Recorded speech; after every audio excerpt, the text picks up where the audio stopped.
ወንድንም ሴትንም ያጠቃል ህመሙ መድኃኒት ያገኝና በዛ ወቅት ከህመሙ ያገግማል ከዛ በኋላ ግን ህመሙ ይመጣበታል ዛሬ ዝም የተባለው በሽታ ነገ አድጎ ለሰርጀሪም ለተለያዩ ከባባድ ኬዞች ያጋጥማል ይያለን ነው ዶክተር እንደዛም ኖሮ ግን ስቲል ቴራፒ ፎሎ ያደርግ ነው የሚለው ግን ሲታይ የሚከፋ ከሆነ ግን ወደ ሰርጀሪ ሊንክ ይደረጋል ልክ ነው ወይ ይሄ መፍትሄ ነው ወይ ለህመሙ በአንድ ቀን እንደዛ ስለተኛ ችግሩ ይፈጠራል ማለት አይደለም ግን ያ ሲቀጥል በኋላ ለጀርባ ህመም ሊያጋልጥ ይችላል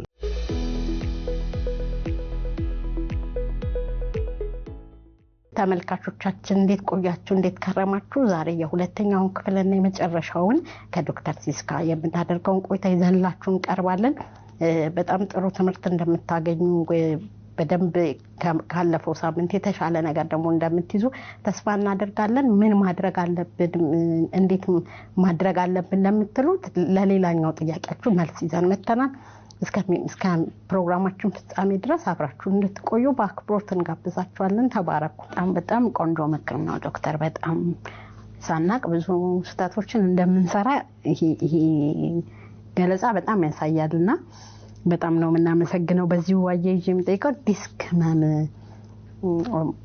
ወገብንም ሊሆን ይችላል ግን በተለይ ዲስክ ህመምን የሚያጠቃው ወንድን ነው ሴትን ነው ወጣትን ነው ሽማግሌን ነው የምን አይነት ስራ ላይ የተሰማሩ ነው በደንብ እስቲ እሱ ላይ ብትነግረን ማለት ጾታን አይመርጥም ሁሉንም ወንድንም ሴትንም ያጠቃል በአብዛኛው ፐርሰንት ተብሎ የሚታሰበው ከ20 እስከ 50 እድሜ መካከል አንዳንድ ጥናቶች የሚያሳዩት አንዳንዱ ደግሞ ከ30 እስከ 50 እድሜ መካከል ያለው ሞር ለዚህ የመጋለጥ እድሉ ከፍተኛ ነው ይላል ያንን የሚልበትም ደግሞ ምንድነው በጣም እንቅስቃሴ አድርጎ ስራን የሚሰራበት ብዙ ከባድ ስራዎችን የመስራት አቅም ወይ ደግሞ እድሜ ክልል ተብሎ ስለሚታሰብ ነው ከ20 በታች ስትሆኚ ሞር ኦፍ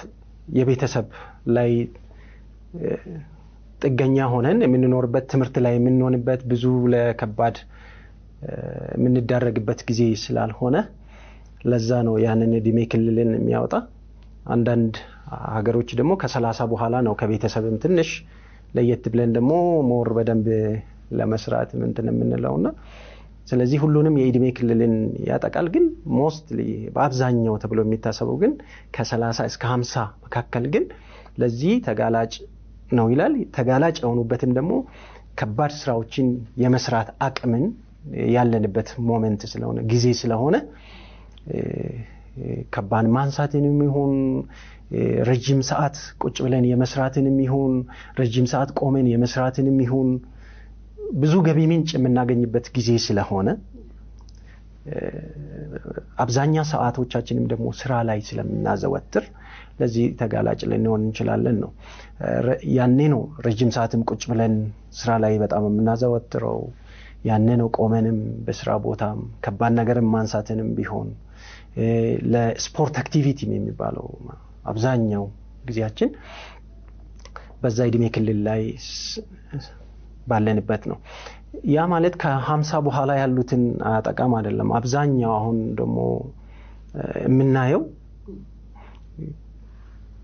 አሉ የምንለው በእኛ ሀገር ስታተስ ከ40 በኋላ አብዛኛው 50 በኋላ ያለ የእድሜ ክልል በጣም ብዙ ታካሚ ለዚህ በዚህ የወገብ ህመም ወደኛ ሴታፖች ይመጣሉና ይሄም ደግሞ የሆነበት አብዛኛው እታች ይያሉ ህመሙን ትንሽ ብሎ ስለሚገልጡት ነው ወደ ህክምና ሄዱበት ሰዓት አሁን ሆኖ ነው እንጂ ይሄ ችግር ግን የተፈጠረው ቆይቷል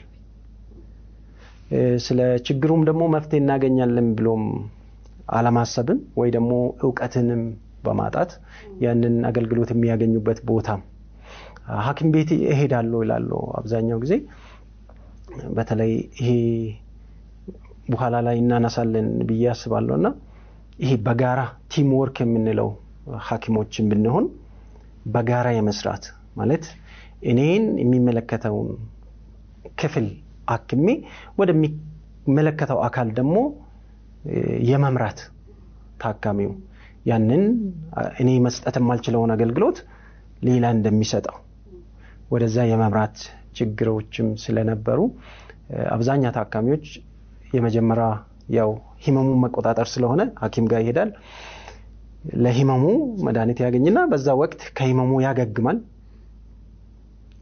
ከዛ በኋላ ግን ደግሞ መድኃኒቱን ሲጨርሰው ህመሙ ይመጣበታል ስለዚህ ይሄንን መድኃኒት እየተከታተልክ ደግሞ ወደዚህ ፊዚዮቴራፒ ሙያን ደግሞ አገልግሎት የሚሰጥበትን ቦታ የማመላከት ችግርም ስለነበረ ፊዚዮቴራፒስት ባለሙያም ደግሞ አክሞ ካቅሙ በላይ ሲሆን ኒውሮሎጂስት ወይ ደግሞ የነርቭ ሐኪም ባለሙያ አለ ከሱ ጋራ ሊንክ የማድረግ ኒውሮሎጂስቱም ከአቅሙ በላይ ሊሆን ይችላል በሚሰጠው መድኃኒት ከአቅሙ በላይ ሊሆን ይችላል ሰርጀሪ ሊባል ይችላል ወደ ሰርጀሪ ደግሞ የማምራት ግን እነኚህ አንድ ሴታፕ ላይ ወይ ደግሞ አንድ ተቋም ላይ ይሄ ባለሙያ ሁሉ አንድ ላይ ካለ ግን ገና ከመጀመሪያው ነው አብሮ መስራት የሚጀምረው ግን አብሮ የመስራት ባህላችንን በጣም ትንሽ ደካማ ስለሆነ ብዙ ታካሚዎች ነገሩ አሁን በእኛ ሀገር ላይ እንደምናየው አይነት እድሜያቸው ከገፋ በኋላ ነው አብዛኛው ፐርሰንት እያየን ያለ ነው ያነሳውበት ኢሹ ይሄ ለዚህ ነው ቲም ወርኩ አለመኖሩ አብዛኛው ፐርሰንት የእድሜ ክልላቸው ከ50 በላይ ሲሆን ነው አሁን እያየን ያለ ነው እንጂ ችግሩ የመጣበት ግን እቺ 30 እና 50 መካከል ያለችው የእድሜ ክልል ውስጥ ነው አብዛኛው ለህመሙ የሚዳረጉት ግን ያንን በጊዜው ሶሉሽን ለመስጠት ግን ቲም ወርኩ በመጥፋቱ ነውና ስለዚህ ሁሉንም የእድሜ ክልል ያጠቃል እድሜያችን እየገፋ በሚሄድበትም ደግሞ በዲስኳ ውስጥ ያለው የውሃ መጠን እየቀነሰ ይሄዳል አጥንቶቻችንም ደግሞ ያው አቅም ሲያንሳቸው ትንሽ ዲጀነሬት ወይ ደግሞ የማደግ ጎን ላይ የማደግ ነገሮች ያሳያሉ ያ ደግሞ እንቅስቃሴን ይቀንሳል ያ ደግሞ የጀርባ ህመምን ሊፈጥር ይችላል ስለዚህ ሁሉንም የእድሜ ክልል ያጠቃል ይሄንን ከ30 እስከ 50 ስንል ወይ ደግሞ ከዛ በላይ ስንል የታችኛው አይታመምም ማለት አይደለም አሁንም አብዛኛው ፐርሰንት ነው ያነሳን ያለ ነው የትኛው የእድሜ ክልል ነው ሞር ተጎጂ ግን እታች ያሉ የ12 አመት እድሜ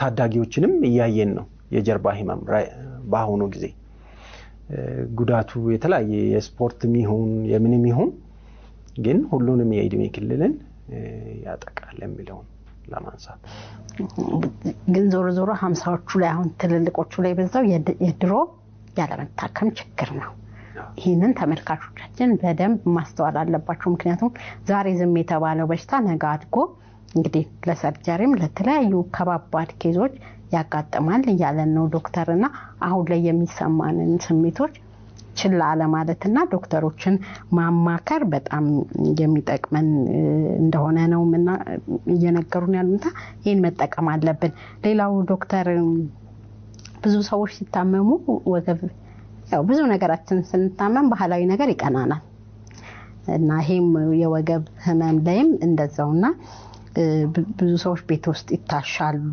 ማሳጅ ቤት ይሄዳሉ የተለያየ ነገር ያደርጋሉ ደረቅ አልጋም ላይ መተኛት ይላሉና ልክ ነው ወይ ይሄ መፍትሄ ነው ወይ ለህመሙ ህክምና ጋር ሳይሄዱ እነዚህ መጠቀማቸው ልክ ነው ወይ ከዚህ አሁን እንግዲህ ስናነሳው ከዲስክ ጋር ተያይዞ ደረቅ አልጋ ወይ ደግሞ ፍራሽ በአሁኑ ጊዜ ቦንዲድ ፍራሽ በሚባለው አላማው የአከርካሪውን አላይመንት ወይ ደግሞ ትክክለኛ መሃሉን ጠብቆ ስለመተኛት በስፍራው ይጠብቀዋል እንዳይጣመም ይረዳዋል ተብሎ ነው በሚጣመምበት ጊዜ ሞር ዲስኩ ላይ ጫና ስለሚኖር ለምሳሌ አልጋችን የሚሰምጥ ከሆነ ፍራሻችን የሚሰምጥ ከሆነ አልጋው ሳይሆን ፍራሹ በሚሰምጥበት ጊዜ ዲስኩ ላይ ሞር ጫና ይፈጥራል ነው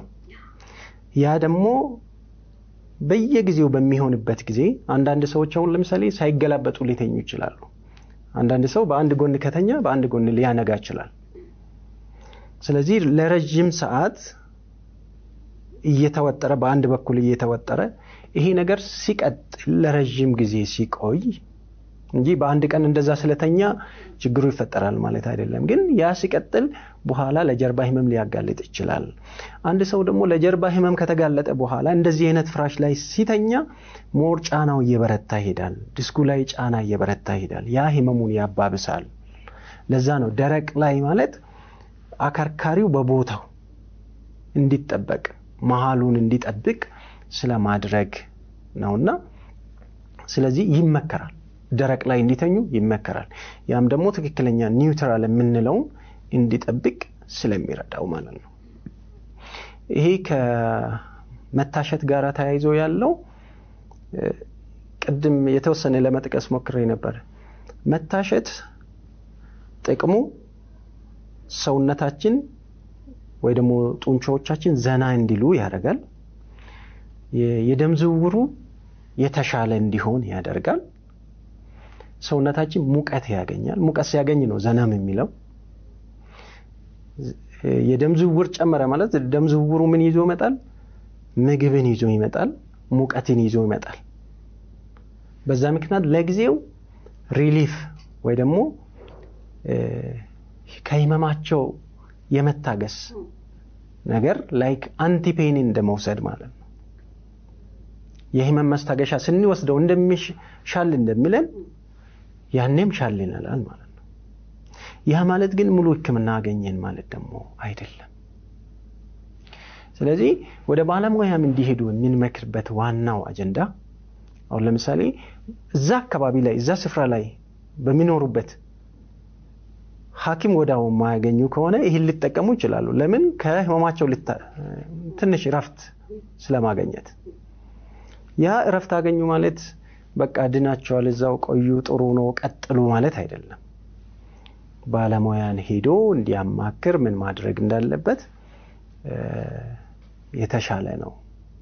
የተሻለ ብቻም ሳይሆን ደግሞ ቢያደርጉ በጣም ይመረጣል። ለምን? ነገ ለዛ እንዳይጋለጡ ነው አላማው። ቢያንስ አሁን ብዙ ጊዜ ትልቁ ቻሌንጅ እኔንም እንደግሌ ቻሌንጅ የሚያደርገኝ የሚፈታተነኝ ያለን አቅም ለመታከም ያለን አቅም በጣም እኔን ይፈታተነኛል። ባለሙያም ቢሆን ታካሚዎችን ይሄ ያህል ጊዜ ተከታተሉ ጥናቱ በሚለው ማለት ነው እና እነሱም ይሄንን የሚያደርጉበት አቅምም ሌላ ችግር ስለሆነ እዛው አካባቢ በሚያገኙት ኦጌሻ ወይ ደግሞ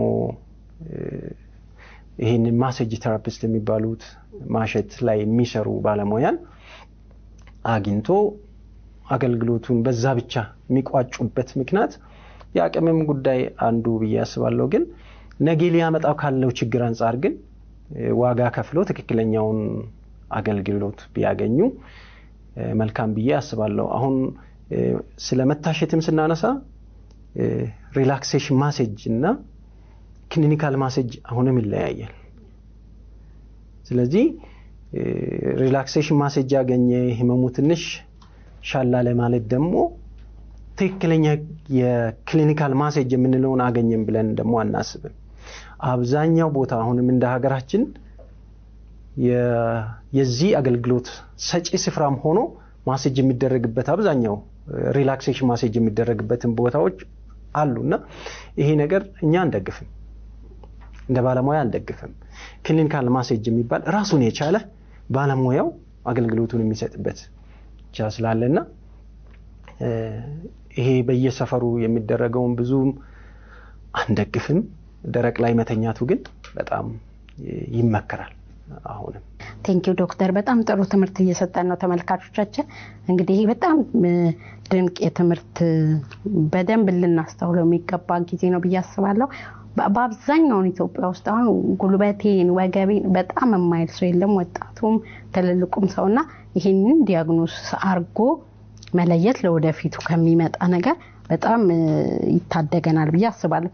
ብዙ ጊዜ ኤክሰርሳይዝ ማድረግ ጥሩ አይደለም፣ ወገበን ሲያመተኛ ረፍት ነው የሚያስፈልግ ይላሉ። እውነት ነው ወይ እረፍት ያድናል ወይ እና ደግሞ ባስ ሲል ያው ወደ ሰርጀሪም ይኬዳል መሰለኝና ሰርጀሪ ጋር የሚደርሰው የትኛው ህመም ሲደርስ ነው ምን ጋር ሲሆን ነውና በቃ ግዴታ ሲሆን ነው ወይስ የትኛው ጋር ሲደርስ ነው ሰርጀሪ ላይ መደረስ? እንግዲህ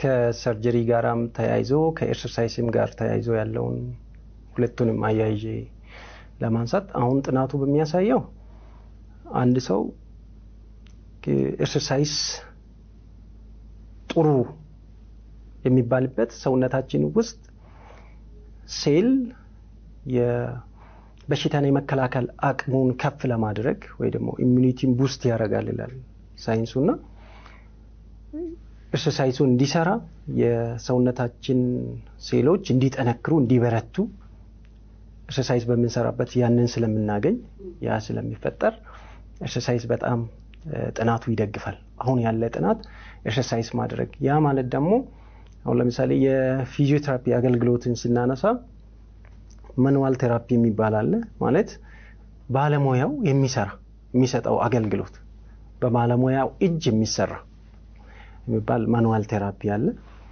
እንዲሁም ደግሞ ኤክሰርሳይዝ ቴራፒ የሚባል ደግሞ ለዛ ታካሚ ያለበትን ደረጃ በመለየት የሚሰጥ ኤክሰርሳይዝ ማለት ነው።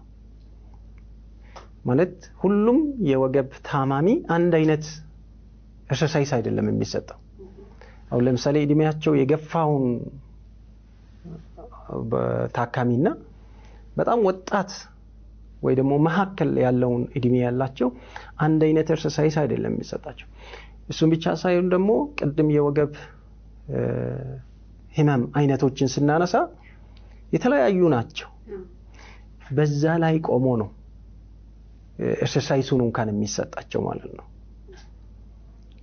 ስለዚህ ኤክሰርሳይዙ ሚዲያ ላይ የሚያገኙት አብዛኛው በዚህ ጊዜ ቴክኖሎጂ ቅርብ ስለሆነ ዩቲዩብን ሲከፍት ወይ ደግሞ ቲክቶክን ሲከፍት ለወገብ ህመም ይሄ ጥሩ ነው ብሎ ፖስት የሚደረጉትን ያደርጋሉና ለዛ ታካሚ ባለበት ደረጃ ላይ ቆሞ ይሄኛው ኤክሰርሳይዝ ተገቢ ነው ወይ የሚለው ያንን አውቆ ስለመስራት ነው። አሁን ኤክሰርሳይዝ መስራቱ ብቻ ሳይሆን ያንን ለይቶ ስለማወቅ ወይ ደግሞ በባለሙያ እንዲመራ የምንፈልግበት ያ ነው። ለሌላ ጉዳትም እንዳይደረግ ቅድም እያነሳው ነበር ጂም ቤት ይገባሉ ይሻላል። ኤክሰርሳይዝ መስራት ጥሩ ነው ስለሚባል ጂም ቤት ይገባል። ምን አይነት ኤክሰርሳይዝ ነው ጂም ቤት ውስጥ መስራት ያለበት ያ ታካሚ የሚለው ነው። ወይ ደግሞ እዛው በቤቱ አካባቢ ኤክሰርሳይዝ ይሰራሉ ሊል ይችላል። ምን አይነት ኤክሰርሳይዝ ነው አሁን ባለበት ደረጃ? ስለዚህ በባለሙያ እንዲመራ የምንፈልግበት ዋና ኤክሰርሳይዝ ይጠቅማል፣ በደንብ ይጠቅማል። ግን ምን አይነት ኤክሰርሳይዝ ነው መስራት ያለበት? ገና ጉዳቱ የወገብ ህመም ሲሰማቸው የሚሰጥ ኤክሰርሳይዝ አለ። ከዛ ደግሞ ቀጥሎ ያለው ሌቨል 2 ሌቨል 3 ሌቨል 4 የሚቀጥላል የታካሚው እንቅስቃሴ ላይ ተመስርቶ ማለት ነው። አሁን ለምሳሌ ስፖርት የሆነ ባለሙያና ዝም ብሎ ላይፉን ለሚኖር ሰው አንድ አይነት ስም ስለማይሰጥ ማለት ነው በኋላ ፕሮግሬሲቭ ሲደረግና ስለዚህ ኤክሰርሳይዝ በጣም ይጠቅማል። ግን ምን አይነት ኤክሰርሳይዝ መስራት አለባችሁ ስለሚለው ስለመለየት ነው። በባለሙያ ችግራቸውን አውቆ በዛ ደረጃ ባሉበት ደረጃ ደግሞ ያንን ኤክሰርሳይዝ ባለሙያው መንገድ አቅጣጫ እንዲያሳያቸው ስለማድረግ ነው። ሳይንሱ የሚለው በፊዚዮቴራፒስት ባለሙያ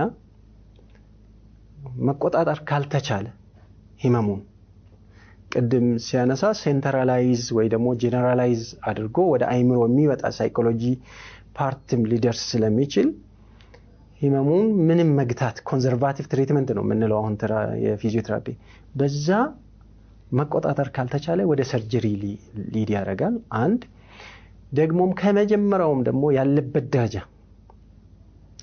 ከፍተኛ ከሆነ ነገ ላይ ለከፍተኛ ጉዳት ሊዳርገው የሚችል ከሆነ ሰርጀሪ የሚባልበት ይሄ አሴ ቲም ስለመወሰን ከዚህ በፊት ትንሽ ዲስክ በልጅም ስትኖር ሰርጀሪ የሚባልበት ሁኔታዎች ተፈጥሮ ነበር። አሁን ያሉ አንዳንድ የኒውሮሰርጀን ባለሙያ የነርቭ ቀዶ ሕክምና ባለሙያዎች ስለ ፊዚዮቴራፒ ባለሙያም ጥሩ አዌርድ የሆኑ ስላለ ወደ ፊዚዮቴራፒ የመምራት ባህሪዎች ይታያሉ። ከዚህ በፊት ግን ትንሽ እንደ ክፍተት ብዬ የማነሳው ለጥቂቱም ሰርጀሪ ስለሚባል ታካሚዎቹ ደግሞ ሰርጀሪ ከተደረጉ በኋላ ሌላ ቴራፒ ነው አሁን የሚያስፈልጋቸው። ሰርጀሪ ተደርጎ የግድ ቴራፒ መከታተል አለበት። ለምን? ሰውነታችን ሲቀደድ ጡንቻዎቹ ትክክለኛ ስራቸውን ስለሚረሱ ያንን ድጋሜ ስለማስተማር እያንዳንዱን እንቅስቃሴ ፕሮፕሮሰፕሽን የሚባል አለ ሰውነታችን ውስጥ የእንቅስቃሴያችን ወደዚህ ሄዳል መልሰው ብሎ ለአይምሮአችን የሚነግረን ማለት ነው። ያ ይቀንሳል። ስለዚህ ሰርጀሪ ከተደረገን በኋላ ቴራፒ ስላለ ያ ከመደረጉ በፊት ግን በቴራፒ ማኔጅ የሚደረገው ስላሉ ከፍተኛ ደረጃ ላይ የምንለው አሁን ሄርኔሽን ተብሎ ሄርኔሽን ደረጃዎቹ ይሄ ሲኮስትሬትድ የሚባለው በጣም የሴንትራል ፓልቱ በጣም ሲጎዳ የግድ እንዲሁም ደግሞ ነርቭ ላይ ጫና አሳድሮ ቴራፒም ተደርጎ ህመሙ ማይቀንስ ከሆነ ስቲል ሰርጀሪ የሚባልበት ደረጃ አለ። አንዳንዶቹ ገና ዲስክ ፕሮላፕስ የምንለው ሁለተኛ ስቴጅ ላይ ሆኖ ሰርጀሪ የሚባሉ አሉ። ያ መደረግ የለበትም ብለን እናምናለን። ማለት የትኛውም ታካሚ ያለበትን ደረጃ በቴራፒ መጀመሪያ ቼክ መደረግ አለበት ነው። የቴራፒ ህክምናውን አድርጎ ኢን አቨሬጅ ይላል ሳይንሱ ከ6 ሳምንት እስከ 3 ወር አቨሬጅ ነው። ከ3 ወር በላይም ፎሎ አፕ ሊኖረው ይችላል። ለውጥ እያሳየ ከሆነ ከዛ በላይም ፎሎ እንዲያደርግ ይመከራል ከሰርጀሪ በፊት ማለት ነውና ግን ገና ወደ ቴራፒስቱ ሲመጣ የእግሩ ጡንቻ ድካም አሳይቶ ከሆነ እንደዛም ኖሮ ግን ስቲል ቴራፒ ፎሎ ያደርግ ነው የሚለው። ግን ሲታይ የሚከፋ ከሆነ ግን ወደ ሰርጀሪ ሊንክ ይደረጋል።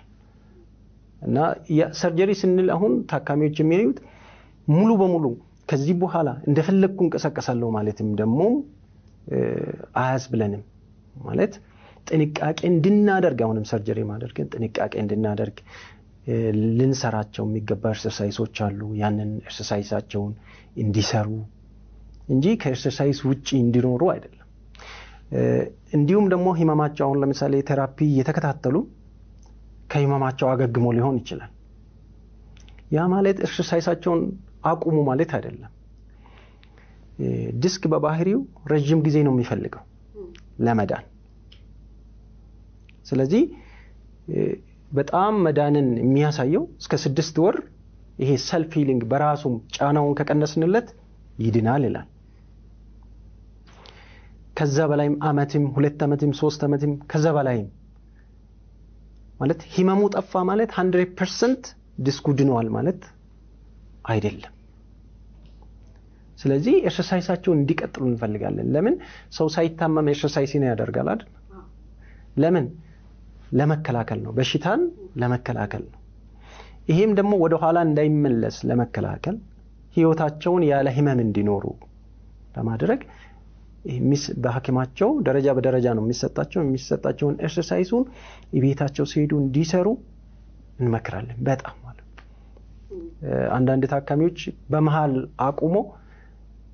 ሲያቆሙ ግን ዱሮ የሚያደርጉትን አክቲቪቲ ከባድ አክቲቪቲን አላስወገዱትም። ከባድ አክቲቪቲያቸውን ያደርጋሉ ግን ኤክሰርሳይሱን ያቆማሉ። እና አንድ ሰው የሆነ ነገር ለማድረግ የኑሮ ሁኔታውንም ማሻሻል አለበት። በሐኪም ምክር የሚሰጣቸው አሁን ለምሳሌ እናት ልጅን አታቅፊ ማለት አንችልም። ግን እንዴት ነው ማቀፍ ያለባት? ምን አይነት ደግሞ እንቅስቃሴዎቹን ማድረግ አለባት የሚለውን ስለመምከር። ስለዚህ ያንን ደግሞ ባለሙያው በሚመክራቸው እንዲተገብሩ ነው የምንመክረው። ኦሬዲ ሰርጀሪ አድርገናልና ፍጽመን እንድነናል ማለት አይደለም። በራሱም እገዛ ያስፈልገዋል። እንግዲህ እኔ በጣም ብዙ ትምህርት ነው ያገኘሁት ለራሴ። በተለይ እኛ እንደዚህ ለምንቀመጥ ሰዎች በጣም አይደለ ረጅም ጊዜ የምንቀመጥ ሰዎች ይሄ በጣም ይመለከተናል እና አካል ጉዳተኛ የሆናችሁ ሰዎች ይሄንን ፕሮግራም የምትመለከቱ እንግዲህ ረጅም ሰዓት ስለምንቀመጥ ስለሚያስገድደን ይሄ ህመም ሊፈጠር ይችላል ስለዚህ ወደ ባለሙያ በመሄድ አችኩ የምትባሉት እንድታደርጉ እኔ በዚሁ ጋብዛችኋለሁ ዶክተር ሲስዬ በጣም ነው ማመሰግነው ጥያቄዎችን ጨርሻለሁ ግን አንተ ለህዝቡ ለሁሉም ሰው ለማህበረሰቡ በዚህ ጉዳይ ላይ ሳልናገር አላልፈውም የምትለው ነው የመጨረሻ መልእክትን ምስጋናም ቢሆን እንቀበላለን እሺ ማለት በማህበረሰባችን ሁሌ ይሄን ትምህርት ከተማርኩ በኋላ በደንብ ዞር ብዬ እንዲያይ ያደረገኝ ምንድነው በማህበረሰባችን ዘንድ ብዙ ጊዜ እናቶች መቀነት ያደርጋሉ ያንን የሚያደርጉበት ጊዜ አሁን ለምሳሌ ወደ ገበያ ሲሄዱ ረጅም ጉዞ ሲጓዙ በእግር እንዲሁም ደግሞ